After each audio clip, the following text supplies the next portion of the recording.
네, 어제 본문 가운데서 욥은 과거에 행복했던 시절에 대해서 회상하면서 그 행복했던 시절이 다시 올 수 있다면 얼마나 좋을 것인가, 그것을 간절히 소망하는 모습을 보였었습니다. 그런데 오늘 본문에서는 이 현재의 불행하고 참으로 고생스러운 상황을 묘사합니다. 우리가 생각할 때에 욥의 고난이 그저 개인적으로 고립되어서 피부병 속에서 근근히 생명을 이어가는 그런 정도로 생각할 수 있는 막연한 고난이 아니었습니다. 오늘 본문을 보면 욥은 지난 과거와는 정반대로 사회 공동체로부터 무시를 당하고 있었습니다. 심지어 오늘 본문을 보면은 욥은 죽임을 당할 위험에 노출되기도 합니다. 그야말로 욥은 자신이 베풀었던 그 많은 사람들에 의해서 배은망덕을 경험하는 그야말로 인간 세계의 깊은 쓰라림을 경험하고 있음을 우리가 읽게 됩니다.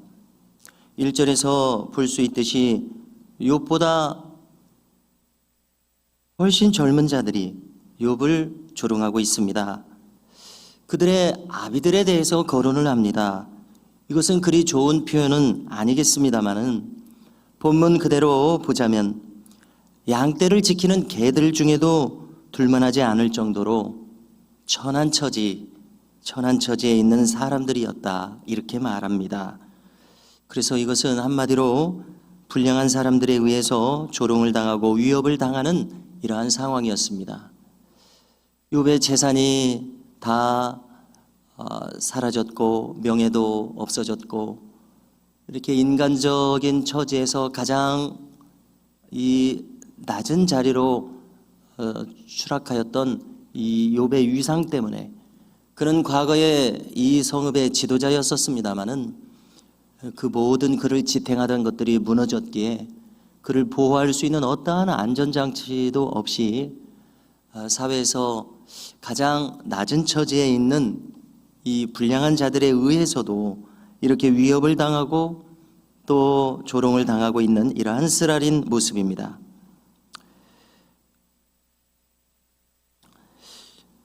그래서 이 불량한 자들의 상황은 2절에서 8절까지 자세히 묘사해 주고 있습니다. 그들은 성읍에서 살 수 없는 자들이었습니다. 쫓겨나서 사는 자들이었습니다. 어쩌면은 우리가 모세의 율법을 통해서 이 문둥병자와 같은 분들은 성읍에서 같이 살 수 없었습니다. 그들은 분리되어서 성읍 밖에 토굴과 같은 곳에서 그렇게 기거해야 했었습니다. 이와 같은 형편에 있었던 이들이었는지도 모르겠습니다. 아무튼 그들은 사회로부터 격리되어서 살아가야 했었습니다. 그런데 9절 이하에서 보는 것처럼 이러한 처지에 있는 자들로부터도 욥은 조롱을 당하고 있습니다. 그들에게 놀림거리가 됩니다. 더 나아가서 그들은 욥에게 증오를 표출합니다. 그리고 더 나아가서 욥의 얼굴에 침을 뱉기까지 합니다. 욥을 극히 무시하면서 아무것도 가지지 않은 것을 알고서 함부로 대하는 그러한 모습입니다. 우리는 어제 본문에서 과거에 그토록 영광스럽던 욥의 위상에 대해서 함께 읽었었습니다. 그는 한 성읍의 지도자로서 행하던 인물이었었습니다. 그와 같은 인물이 모든 것이 그에게서 떠나갔을 때 이처럼 수모를 당하고 멸시를 당하고 모멸감을 당하게 된 이 사실을 통해서 욥이 어디까지 추락했는지를 오늘 본문은 우리에게 잘 알려주고 있습니다.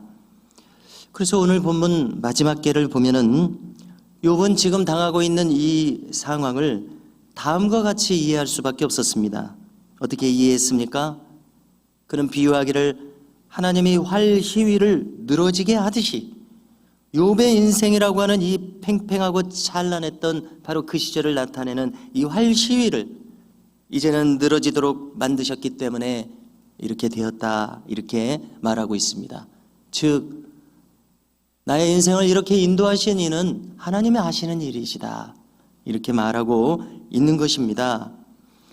그래서 욥은 말합니다. 저 무리가 내 앞에서 굴레를 벗었음이라. 무슨 의미입니까? 욥을 해하려고 하는 무리들은 욥을 해하는 데 있어서 아무런 제약도 느끼지 못하고 있습니다. 그래서 욥을 더욱 함부로 마음대로 대하고 있습니다. 심지어 욥의 행로에 덫을 놓기까지 합니다. 그를 대적하기까지 합니다. 길에서 그를 에워싸며 위해를 가하려고 합니다. 그런데도 욥을 도울 사람은 한 사람도 없습니다. 욥을 돌아보는 사람은 한 사람도 없습니다.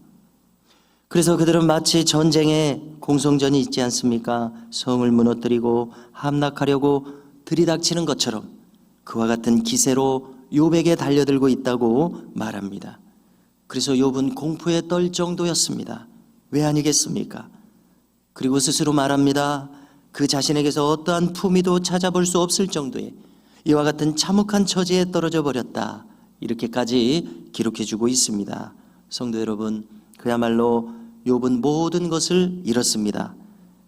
재물과 명예, 건강까지도 잃었습니다.